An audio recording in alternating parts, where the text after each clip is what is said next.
in the positive sense, we have a country that made Bitcoin legal tender. Like, how amazing is that? It's like 11 years in. Was that way earlier than you anticipated? Yeah. It's one of those things that you want to predict it. Like, for the longest time, I'd be like, oh yeah, that's for 2020. But you say that in like 2014. It's like, a million years away. But it's like, damn, it's like 2021 and it happened. It's just, and then the ramifications, like other countries that are thinking about it now, all of a sudden, like the IMF is scrambling and the World Bank, like, oh no, like our charter says this and now we got to do this.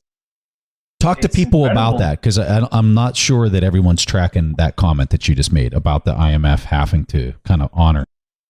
There's a guy, an academic, who wrote in 2013. In 2013, he wrote, I think it's the IMF. The IMF is responsible for protecting national currencies against speculative attacks, which basically means you go long a strong currency and you go short the small fiat currency of one small nation. And in order to do that, to protect against those attacks, the IMF acquires strong currencies so that they can play the other side of the bet and protect whoever's being attacked.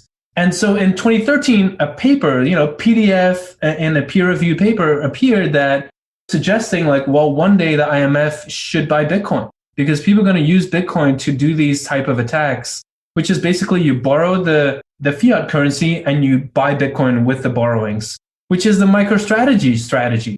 That's what Michael Saylor is doing. And so if you start doing that on a national, so it's like, that's what I mean with the ramifications. Like all of a sudden, Bitcoin has entered the sphere of nation states. And so these kind of scenarios are now very real and becoming very serious.